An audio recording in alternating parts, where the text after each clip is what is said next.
Priatelia, ja vás vítam opäť na tomto kanále. V minulom videu, alebo teda v minulých videách som spomínal, čo tu všetko bude.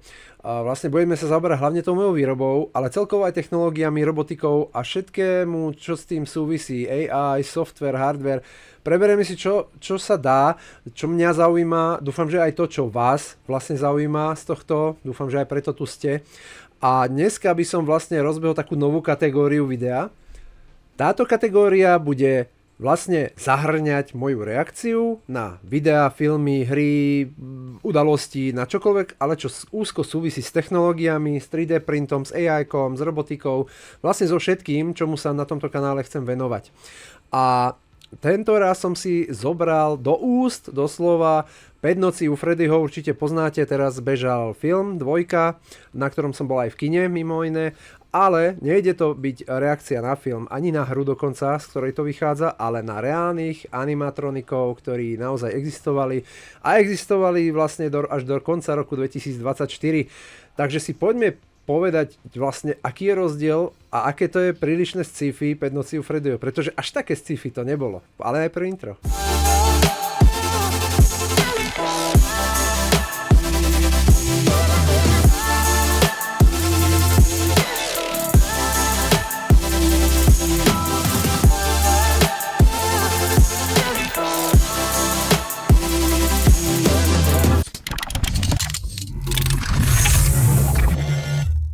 Takže ak som vás zaujal už tým úvodom, tak vedzte, že toto video ide byť plné vizuálov a plné zaujímavých informácií o tom, či vlastne 5 nocí u Freddyho je mýtus, či je to sci-fi, či je to fantasy, alebo aký je to vlastne žáner, pretože vedzte, že mnoho z toho, ale naozaj mnoho, sa reálne skutočne udialo, odohralo a vytvorilo. Ale samozrejme vo filme alebo v hrách je to veľmi prehnané, aby to pôsobilo hororovo. Tieto animatronici naozaj však existovali už od 60. rokov až vlastne do minulého roku a prešli nejakými zmenami, prešli nejakými majiteľami, reštrukturizáciou, bankrotami a toto všetko si vlastne povieme. A v úvode by som vám chcel poznamenať to, že budem niektoré tie veci, hlavne teda mená, roky a podobne čítať, takže dúfam, že mi to nebudete mať za zle, naozaj tie informácie, je ich veľa a zapamätateľné až tak nie sú, pretože sú to všetko anglické názvy, zároveň sa ospravedlňujem za moju angličtinu. Teda poďme na to. Aby animatronici nepôsobili strašidelne a aby zaujali hlavne deti, tak nemali tváre ani postavy ľudské, čiže neboli to vykonštruovaní robotickí ľudia alebo animatronickí, ale boli to hlavne zvieratá alebo vlastne niečo také milé, čo by pritiahlo pozornosť tých detí. Samozrejme zabávalo to aj dospelých. A navyše, každé z tých postav niečo dokázalo robiť, alebo teda aspoň simulovalo to, že to dokáže robiť. Napríklad medveď hrajúci na gitare, alebo boli tam psi, síry hrajúci na nástroje, myši, rôzne zvieratka, aby proste upútali tú pozornosť, pritiahli návštevníkov a aby vlastne pizzerie alebo tejto reštaurácie prosperovali. Hej, to bol čisto marketingový ťah a mali vyzerať milo. A keďže hovorím, že od 60. rokov vznikli animatronici, ktorí bavili verejnosť, tak vlastne už v roku 1961 s tým prišiel hlavný a zakladajúci, povedzme, člen, a to bol Walt Disney. No kto iný mohol niečo takéto vymyslieť?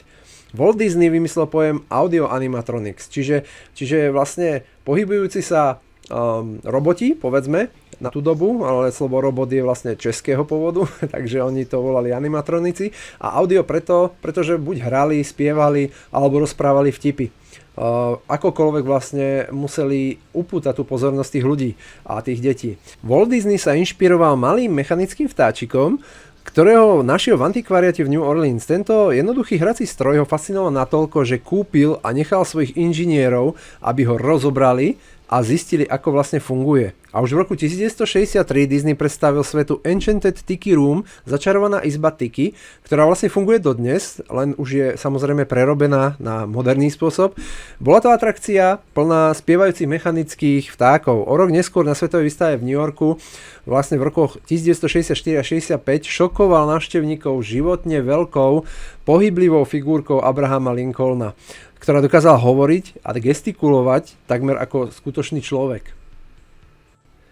A prečo ako skutočný človek? Pretože stále to človek nebol. Ako vlastne animatronici fungujú?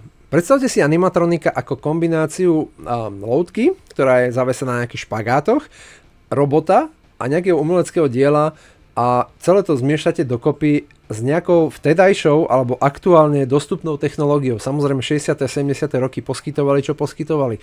Nemali sme ešte mikroprocesory takého rázu ako teraz, pamäte, AI-ko, softvéry na to. Proste všetko to tvorilo, sa to vytváralo z tých vecí, ktoré vtedy boli dostupné.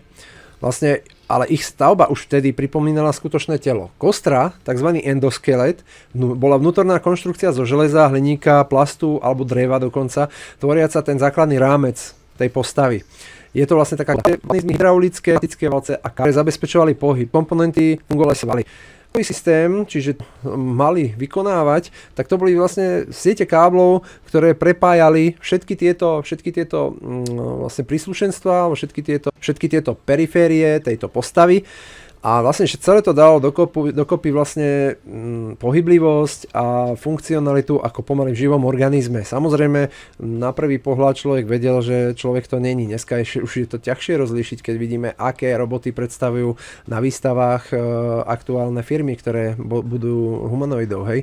Ale vtedy to bolo trošku iné. A ako pokožka vlastne fungovali latexové alebo silikonové oblečenie, ktoré bolo aj pružnejšie, čiže preto sa používalo a pokrývalo celú tú mechaniku, aby vlastne neboli tie komponenty vidieť, z čoho to je urobené a vytváralo to tak realistickú postavu a realistický vzhľad daných, povedzme, zvierat alebo čo to bolo aktuálne.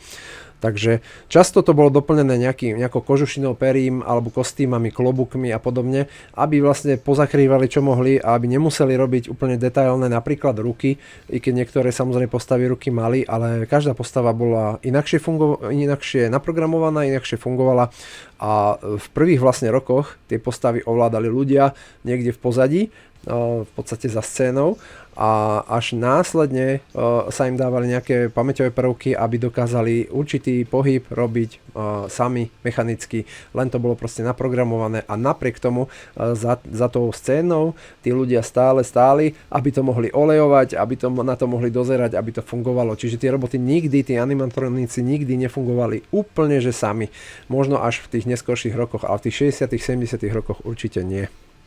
Samozrejme, aktuálni animatronici, ktorí stále fungujú a existujú aj v Disneylande, tak na tých, keď natrafíte, tak sa s vami dokážu rozprávať, dokážu vám pochváliť účasť, dokážu čokoľvek, už dokážu vlastne vnímať, majú senzory, majú procesory, takže je to už úplne na inej báze a dneska nepoviem, že je to jednoduché urobiť, ale sú na to už podstatne dostupnejšie mechanizmy, alebo teda elektronika, ako bola vtedy. Takže mám za to, že vtedy to bol doslova zázrak a tí ľudia to tak brali a preto to malo takú návštevnosť. Keby dneska dáte takéhoto animatronika do nejakého KFC, to je zlý príklad aktuálne, ale do nejakej reštaurácii, tak vlastne neviem, či pritiahnete tú pozornosť. Myslím, že týmto by ste ju nepritiahli. V dnešnej dobe určite nie, keďže aj tie deti už znáročneli a vyžadujú niečo úplne iné. No a teraz sa dostávame k tomu koreňovému vlastne, k najzaujímavejšiemu a to sú 5 dní a teda 5 nocí u Freddyho.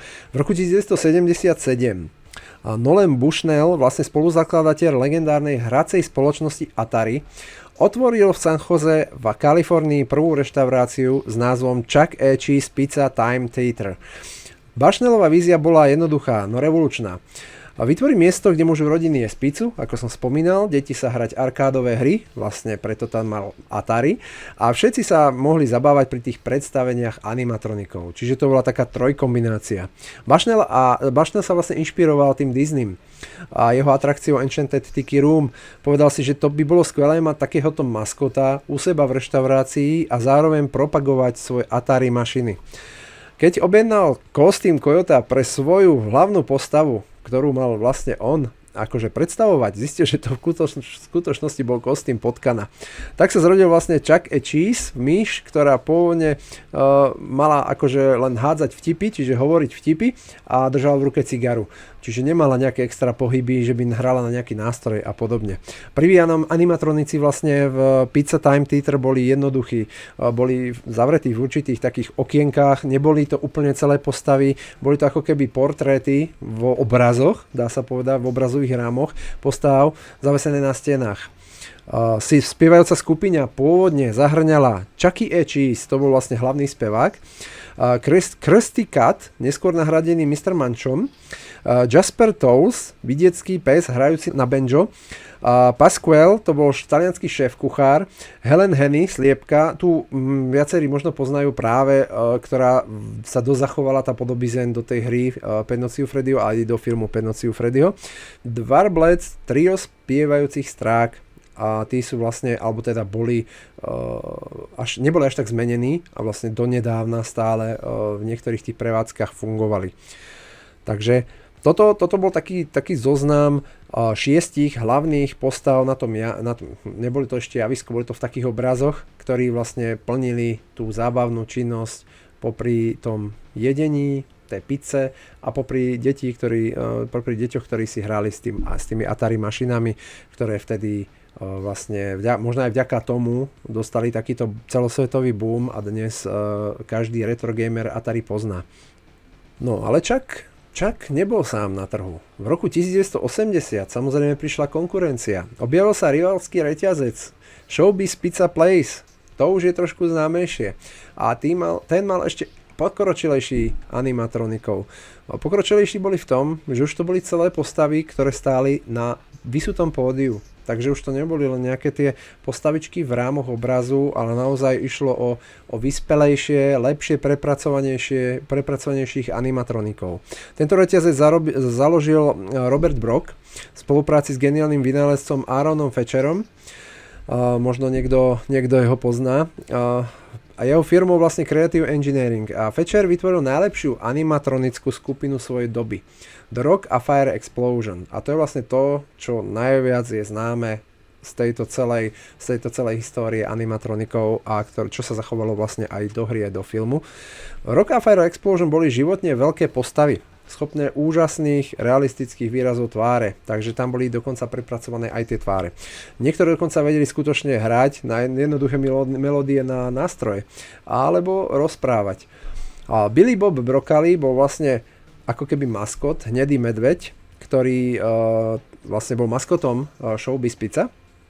A tí, čo hrali na tom pódiu, bol Beach Bear, čiže chladný medveď, surfár hrajúci na gitaru, Fats Geronimo, to bola gorila hrajúca na klávesi, Mici Mozzarella, myška roztlieskávačka posadnutá popom, a Doc Laru, to bol pes hrajúci na bicie,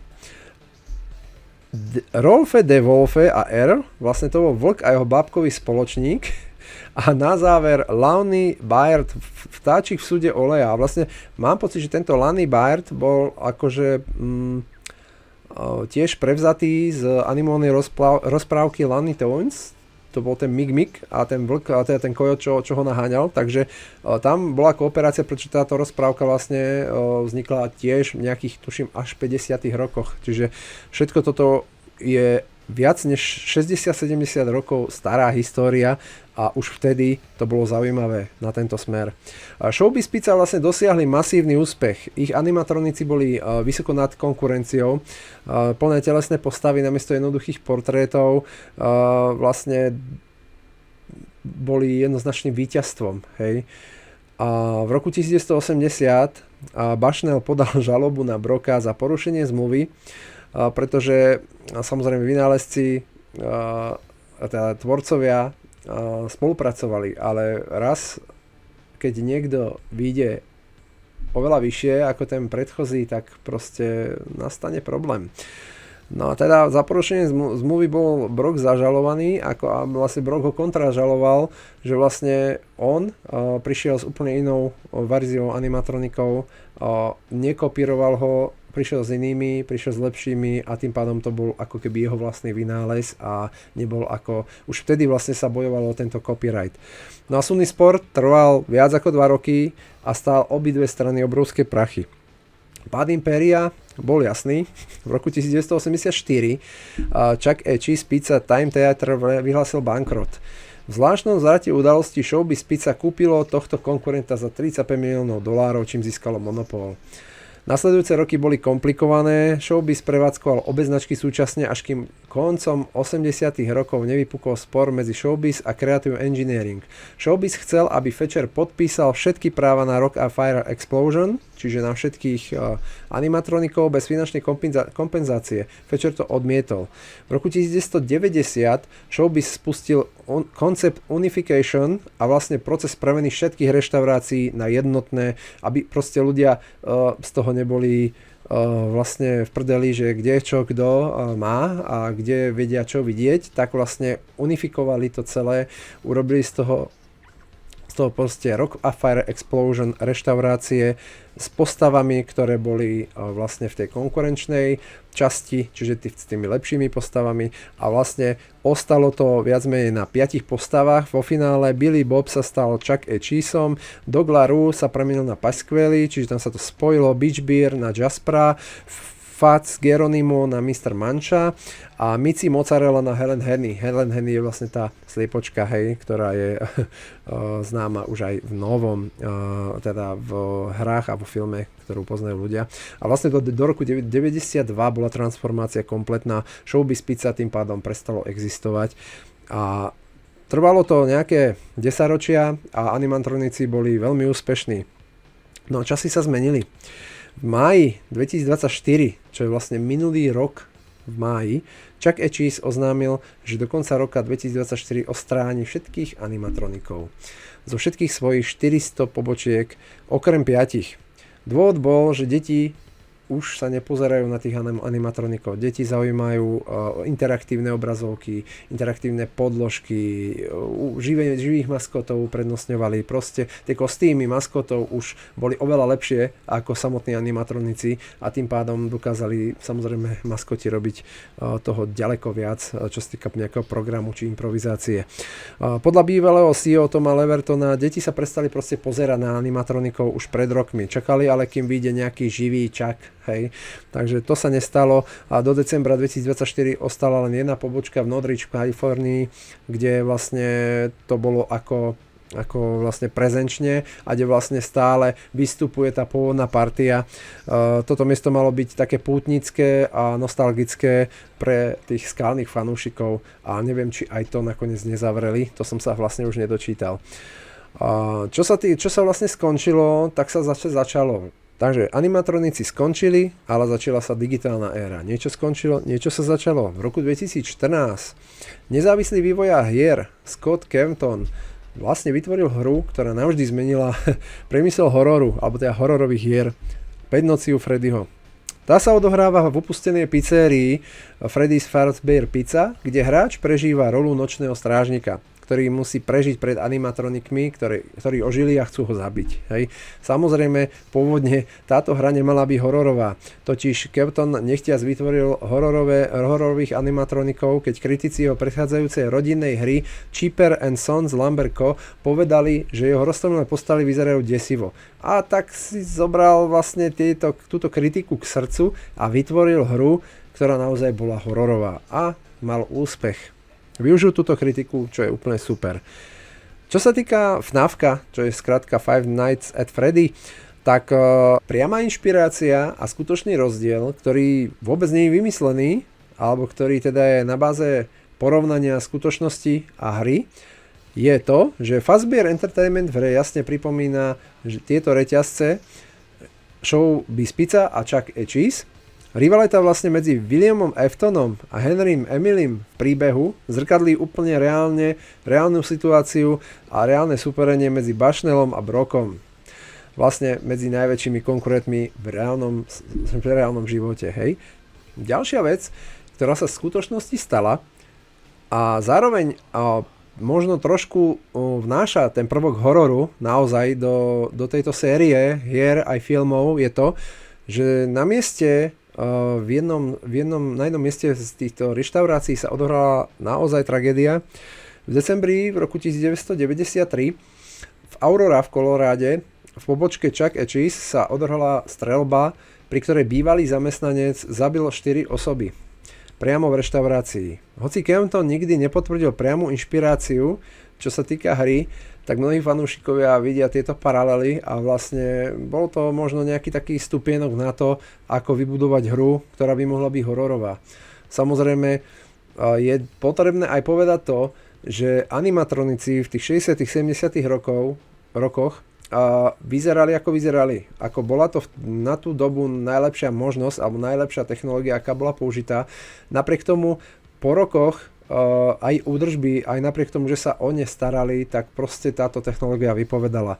Animatronici sa kazili, animatronici proste nedokázali ich už servisovať, tiekol tam olej, trhali sa veci, opotrebovali sa veľmi rýchlo, rýchlejšie než by vlastne sa čakalo.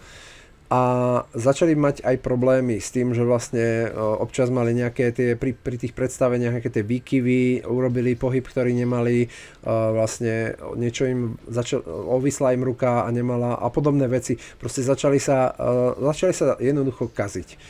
A to, že vlastne keď na to ľudia chodili na tie predstavenia a popri tom sa niečo pokazilo, tak to pôsobilo strašidelne. Čítal som o tom nejaké 3 články, kedy vlastne deti už nechceli ďalej vstúpiť do týchto reštaurácií. Samozrejme ďaleko viac detí, alebo teda rodičov s deťmi, bolo stále tých, ktorí ich radi navštevovali. Ale niekde tam sa už lámala tá vízia, že to je vlastne epické a že vlastne to bude ťahať ten marketing roky rokúce. Ako bolo všetkým určite jasné, že musí prísť nejaká revolúcia, musí prísť nejaká zmena a nemôžu používať týchto istých animatronikov.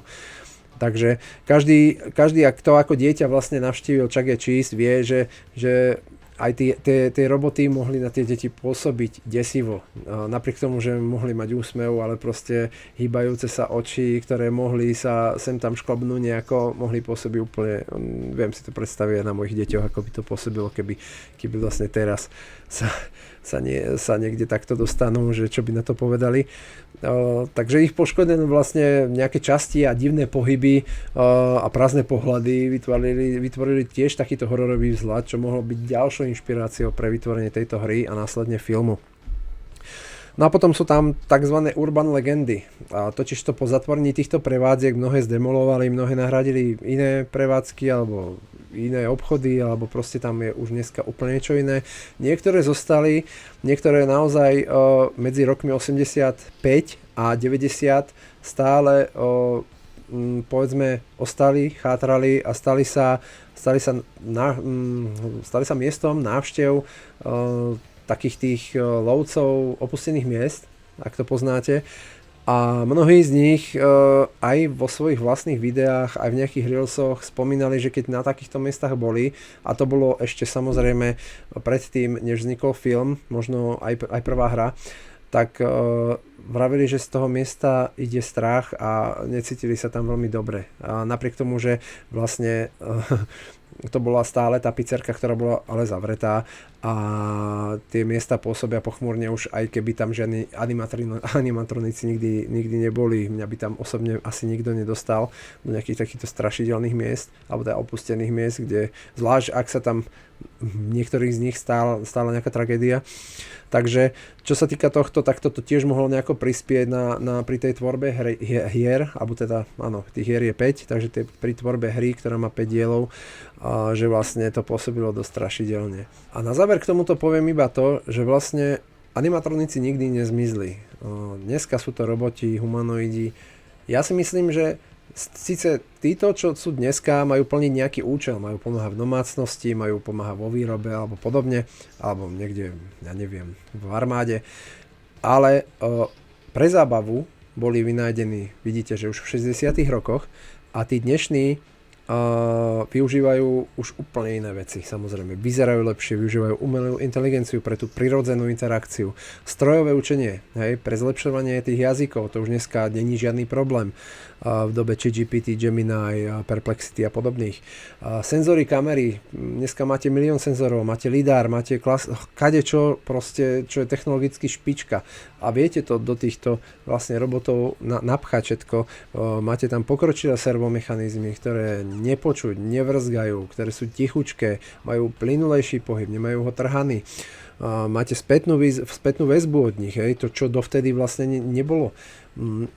Predstavte si, že proste odohrali nejaký svoj scenár, ktorý stále sa opakoval, alebo možno nahrali im časom nový a ono sa to čosi menilo, samozrejme tie pesničky a podobne, ale stále proste ste sa mohli len pozerať a nemohli ste nič. Dneska už s tým viete interagovať, viete mu odpovedať, on odpovedá vám, vidí vás, vie vás popísať, proste je to úplne o niečom inom.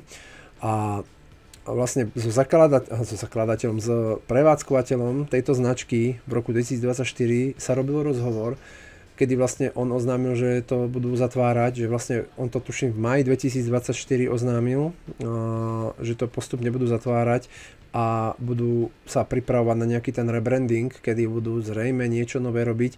Tak ja som si to video pozrel, tu na vám ho ukážem, že vlastne sa tieto reštaurácie zmenili na tie klasické herne, aké poznáte dneska, tie interiérové ihriská a všetko toto, kde sú už plyšoví, alebo teda takí tí klasickí maskoti, tí ľudia oblečení do týchto masiek, ktorí niektorí pripomínajú aj tieto pôvodné postavičky z týchto pôvodných animatronikov, ale sú tam úplne iné interakcie s tými deťmi, vyzerajú nie desivo a je tam toho ďaleko viac a nespotrebuje to toľko energie, toľko technikov a toľko financií v konečnom dôsledku. Takže ak ste nevedeli, tak naozaj animatronici a dnešná robotika majú veľmi úzky súvis a povedal by som, že možno by som si dovolil tvrdiť, že to bol zakladateľ robotiky. Hej, vlastne to, že niekto skúšal v 60. rokoch naprogramovať niečo, alebo teda 70.